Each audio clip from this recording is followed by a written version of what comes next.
You scan it. Super, it's like when Yeah. they have to text him about something, he's like, that doesn't mean. Yeah. But it seems like he's in constant communication. Now, Mark had the play-by-play. He's giving me updates. This is friends are different. Obviously. All right, it's 6:30, so we'll call regular board meeting to order. Please stand for the pledge of allegiance. Pledge allegiance to the flag of the United States of America and to the republic for which it stands, one nation, under God, indivisible, with liberty and justice for all. First order of business is honors and presentations. Strategic plan update for the elementary school. Dr. Bird. All right.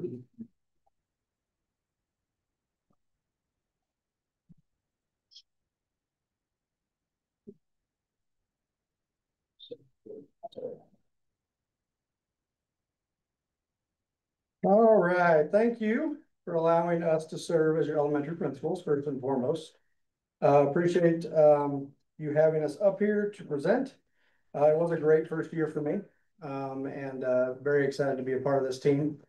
Tonight is about transparency for us. We want to give you a glimpse into the elementary school. We have a lot of things that we are proud of, want to celebrate, want to highlight, but we also know that we're not where we want to be at the end of the day. And so we also want to showcase where we are and what our plans are for continuing to grow and improve to make sure that we are meeting those targets and getting those kids where they need to be so that when they do go to middle school, high school, and beyond, that they have every chance to succeed. So again, thank you for allowing us to present tonight, and we look forward to bragging a little bit about the elementary. Maybe. The first. Yeah. The first one. See myself out. There we go. Yeah. All right. So two of the academic goals that we had this year concerning our students had to do with reading and math. Both of them centered around iReady, which was a new diagnostic screener for our building this year. So going into that, as we met last June, the conversation centered around getting those kids to meet that annual typical growth, which I know you heard from Mrs. Siren last month. Basically shows that within the year that they were in the building, that they grew a full year. And so obviously at the end of the day, that is our goal. We want to grow kids in the time that they're in those classrooms. So we focused on 100%. We did not meet that goal. And I'll share with you some of the data that we had throughout the year regarding that. And then also understanding that we've already met again this June. And we actually met this morning with our professional development group as well to kind of game plan what this looks like moving forward so that we are continuing to push our kids in the area of reading. So when we took the screener in the fall, the results came back that 30% of our kids were on grade level after that fall screener. We did end the year with 66% of our kids ending on grade level. So while not all of them met that typical annual growth, we did make significant strides in getting more students to approach that on grade level benchmark. 68% of our students did make their annual typical growth, which is that 1 year, and 44% of our students met that stretch goal, which means that they were able to make more than 1 year's growth and really start to fill in that gap, which is where you get the 30 to 60 to 6% there. So other factors, other numbers, just to give you guys, within those that didn't fall on grade level, we started with 47% that were 1 grade level below, and we were able to decrease that to 22%. And we had 17 that started 2 grade levels below or more, and we were able to shrink that down to 6%. So that's where you start to see that growth and that stretch growth really start to fill in those gaps. In terms of math, thanks for the picture. In terms of math, we did want to highlight, again, kind of looking at that typical growth. Again, we did not meet 100% where we want to be. But here's the numbers where they stood. We started the year with 24% on grade level after the fall screener. Again, we were able to make pretty significant growth with some of our kids to be able to end with 57% ending on their grade level. Again, I don't think any of us are content with that number, but it does give a little kudos to the hard work that our teachers are putting in. This year, we have adopted a new math resource that we'll be implementing this year as well. And so we are excited to see where that takes us. 47% of our students made their typical annual growth, 21% students meeting their stretch goal. Again, just to give you the raw numbers of where we began, one grade level below was 53% of our students. We were able to shrink that number to 34%. And then similarly with the reading, we went from 16 to 5 in terms of those kids that were 2 grade levels or below. So again, reading and math are our major focus as we move into this year. We are still going to continue to look at that annual typical growth. We are really going to try to focus in on that stretch growth, as we know that that is where these gaps need to be filled in at. And then we're also looking at setting goals in terms of our overall number of students that are on grade level and make sure that we're continuing to grow that number as well. So this is an interesting slide to have up here because as we speak about this, this was not from this most recent test. This was from the spring before I came in. We have started to get MAP scores now from this past year. And so while here you see that we do have a lot on track, we do have a lot approaching. Similarly, we are continuing to do whatever it is necessary to work with our kids to start to fill in those gaps and really start to see improvements in all of our academic areas, both ELA, math, and then of course science. Science is only tested with our 5th grade students. However, we know that our 5th grade students are not solely responsible for those science scores. And so being able to have those conversations with 3rd grade, 4th grade, and on up on what that looks like in terms of meeting those standards that our kids are tested on is definitely going to be a priority for us moving forward. The next one that we identified for our students revolved around some survey data that they had completed the spring before I came in. And it was also a goal, my understanding talking with Mrs. Butts is it was a goal the previous year as well. And that students said, I feel students are nice or show respect to each other at my school. That was a 3.25, and those scores are out of 5. That was still a goal for us this year. And I am happy to report that we did increase and meet that goal and exceed that goal as they came back with a 3.64. A lot of the attribution to that has to do with, I think we do have some common people in those supervisory roles. And so the expectations are clear for every kid, no matter who's out there. We also were able to meet with them and set those clear expectations, revisit those expectations throughout the year as needed. And we also made it a priority to be visible, not just in the classrooms, but at recess, lunch, flex times, especially those unstructured activities where we know things tend to get a little ruckus at times. We were able to make sure that we were there and be present and help with that. One of the other celebrations in regards to our student survey was that we did a survey this year, and in every single category where our students were able to talk about their perception of their student elementary educational experience, we had grown in every category from the year before. So that was a celebration for us as well. Mrs. Butts is going to talk about our pillars 2 and 3, and I'll come back to wrap up. So pillar 2 is our team. So valuing our team by working hard to recognize our staff for their hard work and celebrate successes. So this goal, we went from a 3.78 to a 3.94. We really focused on providing celebration and feedback to our staff. So one of the ways we did that was we created a staff favorites folder that the parents and other staff members were able to utilize throughout the year, providing small treats, small gifts, small thank yous, just let them know we're thinking about them.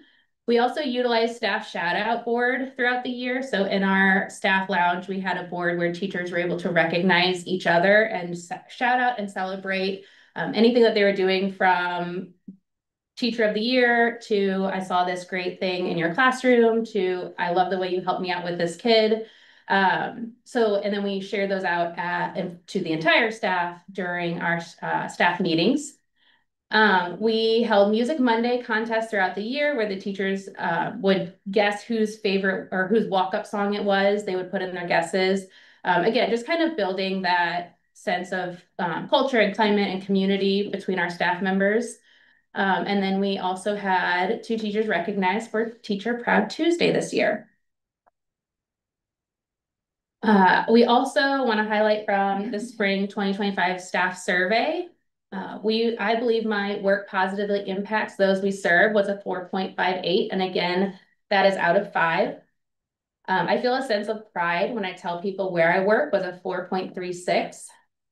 I feel supported with good processes and appropriate resources needed to do my job was a 4.23. And I hope that now that we've done all this work with the new curriculum and resources and all of those things, that will continue to go up. We have all of the work in place, so that's a big deal. I believe the leaders in my immediate work environment are genuinely concerned for my welfare, which was a 4.23. And then I received feedback on my strengths as an employee, which was a 4.19. So a lot of celebrations there for our staff feeling appreciated and positively impacted. Our community, pillar 3, we wanted to increase the number of positive phone calls, emails, notes that were being received by our families. This was scored at a 3.9 on the 2023-2024 survey. And we will score this again in 25-26. It was not one of the questions on this past survey. So we are going to keep it as a focus for this year and continue to build on it.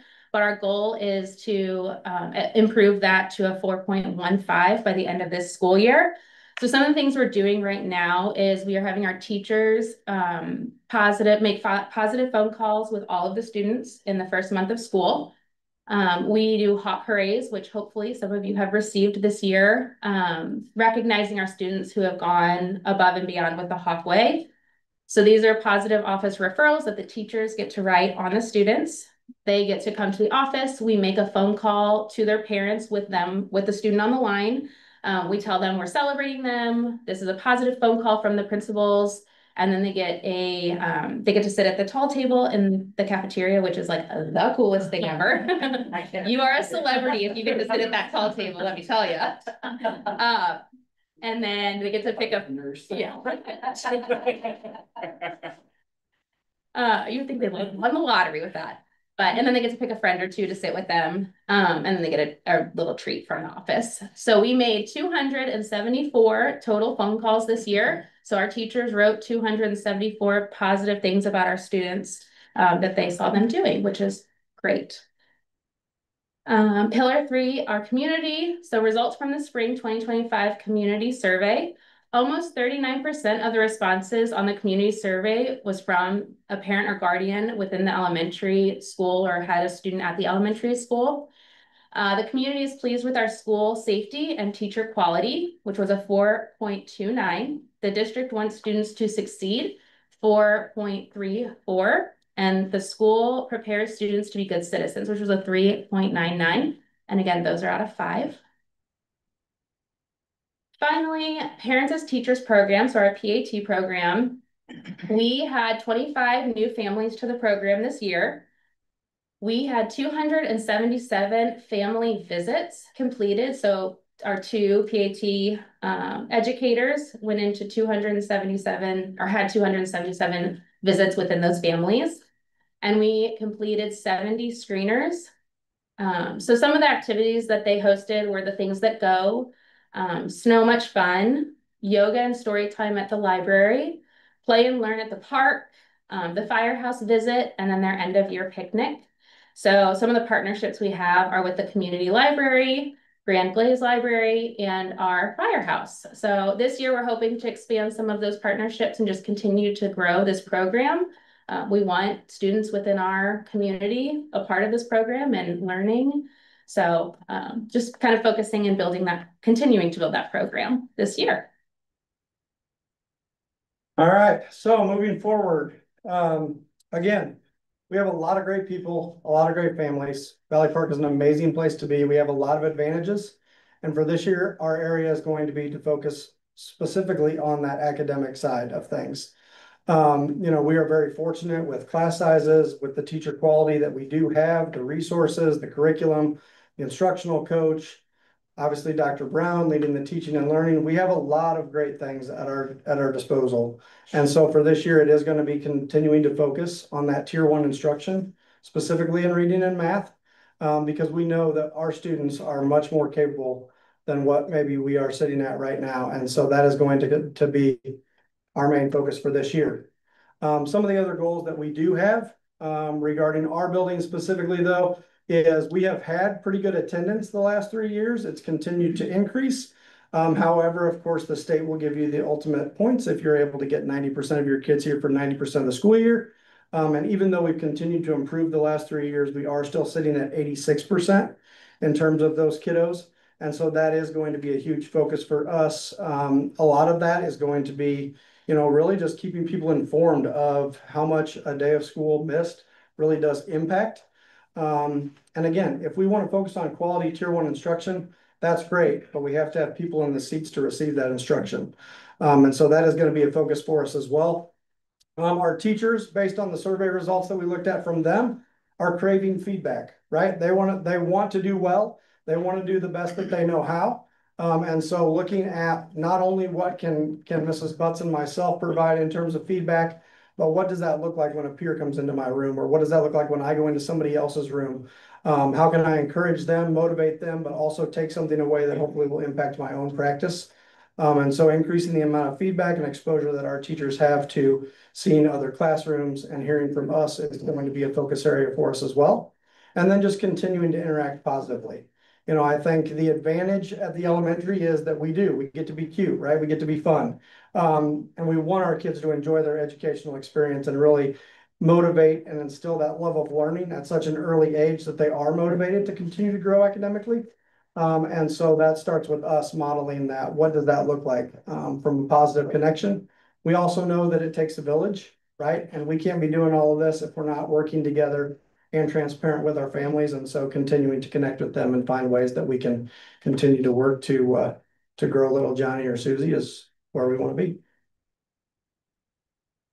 And again, thank you for allowing us to be here, for allowing us to serve the elementary, and any questions that you guys have for us. Did we implement the new curriculum this year, or are we implementing it next year? ELA was implemented this year, Okay. and math will be next year. Okay. Going back to the attendance piece. Yes, ma'am. Do you recognize, is it younger population? Is it the older? Is it just a good mix? And is there any data? I mean, is it mostly health related, or is it just no excuse, no reason, or? So it is ironic because a lot of where we take a lot of hits is kids coming in late or getting picked up early. And so that's again something that we're working to, whether it's a flyer attached to where you have to sign in when you bring your kid in late that talks about, hey, just a reminder, like 15 minutes every day adds up to a few school days by the time it's all said and done. I mean, you have those outliers, where it comes to a kid was sick and it was ongoing and they were out for a week, or we have some of our families that take kids out for a week to take a vacation mid-year. But I would say overall, it's really those little hits and misses here and there that does add up to impact us. So like transportation, I mean, we offer the buses almost to their door. We do. So I don't know how we could highlight that more, Mhm. Yeah, it's a nationwide problem. It's been a struggle for schools ever since the pandemic. COVID, yeah. A lot of bad habits were instilled throughout the pandemic, and so trying to get families to be as supportive about the importance of that bell-to-bell learning too is a challenge. And we have, our own unique challenges within Valley Park too. We have a very high migrant population, so our families kind of come in, 6 come in, 6 go out. This happens all the time.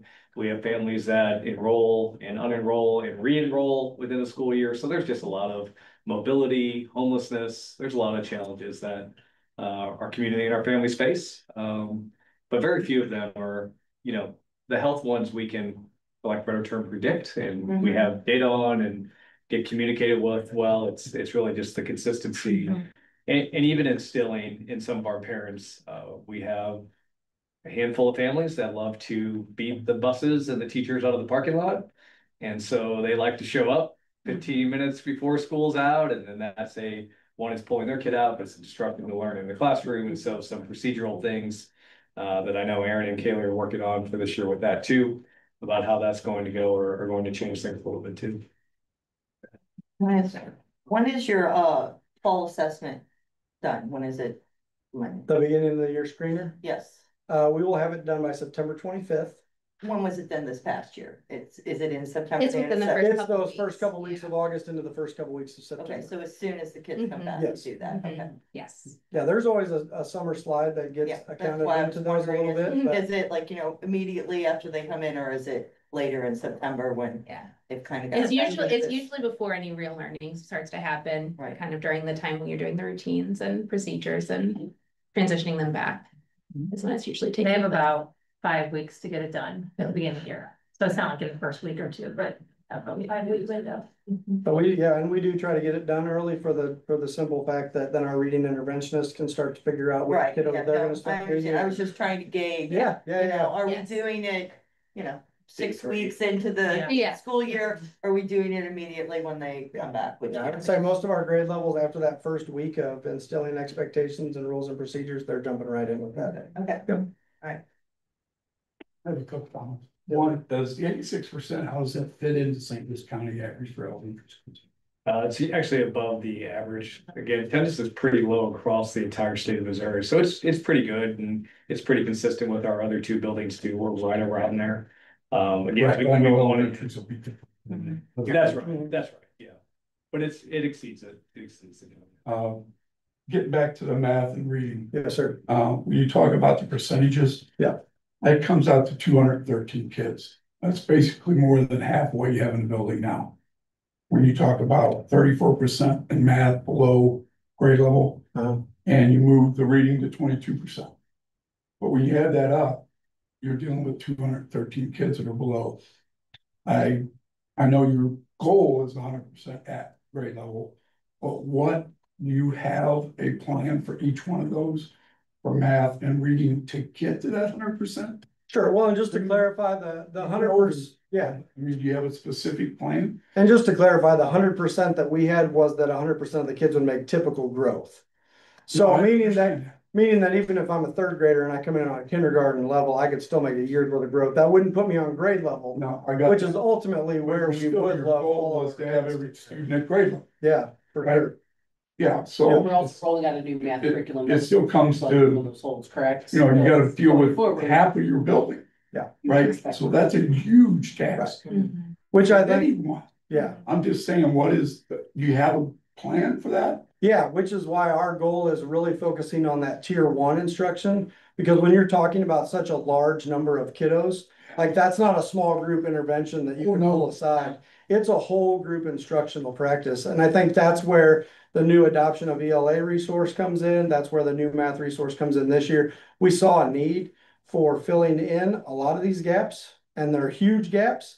And so hopefully these resources can start to push us in the right direction. And you have it broke out on those 213, because how many of those are English second language students? Yes. We have the data on each student individually, so we track each student like Pete Coates, every one of those assessments. It's also That's a why. huge task. It is. It's also why we went to the iReady assessment. So before, like most school districts, we were dependent on the state test that comes once a year, and the data is way Right. late. We can't do anything. So with the iReady assessments, again, when they take it in September, there's your baseline. We can start tracking that throughout the year through smaller, more frequent assessments and use the data to move instruction. But we have actually broken out by each individual student. We have reading instruction plans for the If students. you look at this over the last 5 years, has it slowly been getting worse, or did it just drop off of a cliff? So I don't think either is true. I think it's pretty consistent. And again, our number one job, and again, I mean, we have higher expectations in our school district than I would say most. Like, we could very much sit there and say, you know what, we improved a whole grade level of learning. And that would be true and accurate, and a lot of people would hang their hat on that, but And we you like, might be better in St. Louis County. and that's right, but we like to take our kids where they're at and grow them certainly, but that goal of actually getting them on grade level, that's a very significant stretch goal that our teachers are committed to, that our staff are committed to. So we don't want to just settle with a year of growth, Oh, because no. if you come in Understand. 2, 3 Just saying, candidates. It's a- big, it's left, it's Don't lofty. downplay it because Yeah, no, it's a heavy, huge task, heavy, Yeah. very heavy. Yeah. you know.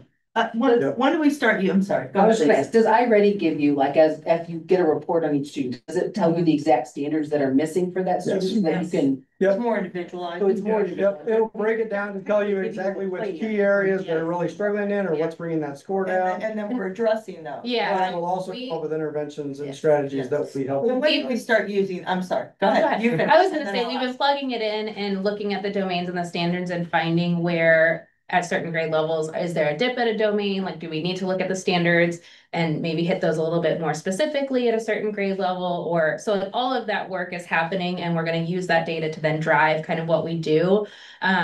This is the first year with iReady. We just Okay, got that's it, all right. yeah. All right. We just got it this year. This is the first, so this is our first year with it. This is our first really imprint of the data. So I'm really excited going into next year, Mhm. looking at following the groups and seeing, okay, they did really well this year at this standard. I'm kind of seeing it dip here. Maybe we need to hit that standard a little harder at this grade level. So those kinds of things are going to come as we continue to use iReady more and more. We'll be able to see that trending data and kind of drive that instruction more specifically. But obviously with only having it 1 year, we can't do it yet. Right. So that's all coming. The new curriculum obviously is being implemented, which is going to be huge. The resource, all of that. It's So also where our systems come into play too. So each of the buildings now has dedicated PLC time. Mhm. So before they would have had to look at that data during planning time when they're trying to grade and lesson plan, make communication with families. They all have dedicated PLC time now Mhm. throughout the week to meet together. So they can also see, and to Kaylee's point, do we need to spend more time on standard A versus standard B? If we're excelling in standard B, can we spend less time and move forward or go back? But those are all times and system things that have to be developed. Right. Yeah, I mean, we talked about the plan for middle school. Mhm. I mean, you've got to do the best to give the middle school a student that is close to being a grade level. Or they don't have a chance. Right. Right. Yep. I Right. mean, And those are conversations that we're gonna be starting That is with a our, tough with time. our early childhood and our kindergarten. Like those guys are the foundation for our building as a whole, not, you know. It started, again, we can't just blame fourth, fifth grade, like it starts at the bottom and no, it starts and with the that reading foundation. affects every single. Yes, sir. Yes. I mean, that affects your math also. Right, for sure. Yeah. Yes. Percentages of growth in reading And it's, lead me to think that our ELA curriculum rewrite has been successful and hopefully we'll continue to see growth because 100%. 66% or something of them making Right. at least a year's worth of growth is Right. really amazing. Especially in 9 months. Right. Our science And curriculum. using a science or summer slot and all those Yeah. things, that's pretty impressive. Well, I think when we do the assessment again in the fall and can compare it. To the Where they data left that we off. had from last year, where it's the same data Yep. from last year to Yes. this year, as Yes. opposed to trying to compare it. I think we'll really see some. Yes. Yeah, like I better said, apples to apples. Yes, Yes, that's right. Yeah. and we met this morning and that was part of that conversation, like how do we share what happened in the spring, what happened when we get that data in the fall. And where they are and really start to build that game plan, Pete, like you were talking about, of what it looks like for each individual. The earlier we can see it, the better we ought to know how you're doing. Yes, sir. And you need to know how you're doing. Right. You might have to make a left turn somewhere. Yeah, Right. well, a fall assessment is much better than a spring assessment, so. Yeah. Yeah. Yes. Yeah. Most definitely. I know I we've got that really, I before. really like to see, going back to your point about, it starts bottom, if you will. But I mean, you're up to 70 screenings in your parents as teacher program. I feel like parents as teacher maybe has fallen off a little bit over the last few years. Mhm. So to see that that's growing and seeing that many families and hopefully of those 70 screenings, they recognize that there's some issues Mhm. to start working and. I feel like when you get the kid, when you get them interested, then they're interested in our early childhood program. Yep. Like, oh, look what they did for me, here, so we need to get, Mhm. our student in early childhood to get them going and stuff. So I'm really happy to see that that seems to be more engaging. Yeah, and I don't know a lot of the historical data, but I've heard and I experienced it this year. A lot of our early childhood kids are our own kids that are coming into kindergarten. Which I think will be instrumental too, because now our preschoolers and our kindergarten teachers can connect and figure out what it is they need to know. We have I think 2/3 of the incoming preschoolers are community students, so that's huge. And then we're gonna start looking at the preschool's curriculum and the preschool's progress reports and look at how transitioning into kindergarten, what does that look like to be kindergarten ready, and kind of build that backwards to ensure that the students we do have are kindergarten ready when they come in. So that's also work that will build that foundation and hopefully get them reading and on track by the time they get into kindergarten and beyond. I'm curious, how many kindergartners do you have registered so far? Right now, we have 31 complete and we have 3 in progress. I think it's 5 Is now. that I just a talked- Five in Could be. progress? Could be five. It's actually 5 in progress as of like 4 o'clock. Yeah. And, if anyone runs into any state or federal legislators and wants to continue to encourage them to fund things like parents as teachers, improving childhood program and reading grants and title money. And that's exactly right. So Yeah. just a Let me reminder, know. Let me if know. you're in the Write a bill grocery for you store and you run into anytime. any legislators to maybe remind them of the importance of those things. It'd be Yes. really helpful. Yes. Any other questions? No? Thank you so much. Thanks, guys. Thank you. All right, next order of business is the approval of the agenda. Can I get a motion to approve the agenda? I'll make a motion. Can I get a second? I'll second. All those in favor signify by saying aye. Aye. Any opposed? Right. No public comments, I'm assuming, no, all right. All right, so next business order is consent items 5.01 through 5.05. Are there any items that anyone would like to pull out for a separate consideration or discussion? Okay, can I get a motion to approve the consent items 5.01 through 5.05? I'll make a motion. Can I get a second? Oh, sorry. All right. Threw you off the budget. I know, I'm like, Guys, you're nervous because Richard's here. like getting through my whole thing. You know, like, it feels so strange. All right, all those in favor? Aye. Aye. Any opposed? All right, consent items passed. No public comments on non-agenda items. Can I get a motion to adjourn to executive? Second. All right, Phyllis? Aye. Aye. Aye. Aye. Aye. And I'm an aye as well.